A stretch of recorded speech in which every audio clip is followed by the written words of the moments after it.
ঈদুল ফিতর, ফিতর মানে হচ্ছে ফিতরা। ফিতরা মানে আপনি আপনার যে অংশ, এখানে কিন্তু আবার টাকা যে কত বেশি রোজগার করেছে তা নয়, প্রত্যেককে দেওয়া মাস্ট। প্রত্যেকের জন্য ফিতরা ধরা হয়। যেমন এই বছরে ফিতরা ধরা হচ্ছে 70 টাকা। আচ্ছা। এবার ধরুন আমার পরিবারে 6 জন ব্যক্তি কি 5 জন ব্যক্তি, তাহলে 350 টাকা আমার জন্য মাস্ট। এরকম প্রত্যেকটা পরিবার থেকে এই টাকাটা বেরিয়ে আসে। কখন দিতে হয়? ঈদের দিনকে, ঈদের নামাজে যাওয়ার আগে তাদেরকে গরিব মানুষের হাতে এটা পৌঁছে দিতে হবে, যাতে কিনা তারাও ঈদের সেলিব্রেশনে জুটতে পারে। আচ্ছা আচ্ছা। ফিতরাটা কি? দেওয়ার জিনিস। আপনি যত বেশি দিতে পারবেন, দেওয়ার আনন্দ। এখানে কিন্তু ভোগের আনন্দ না, এবং অপোজিট।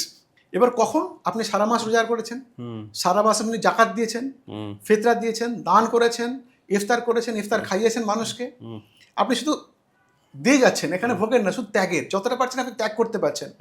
ত্যাগ করতে করতে যেদিনকে আপনার রমজান শেষ হয়ে গেল, গরিব মানুষদেরকে আপনি ফিতরা দিতেন, তাদের কাছেও জামা কাপড়, হাসি মুখে সব কিছু পৌঁছালো, তারাও ঈদের নামাজে সামিল হলো। ঈদের যে নামাজ হয় 2 রাকাত, সে নামাজটা কি? এই নামাজটা বেশি করে হচ্ছে ঈদের বলা হয় খুশি।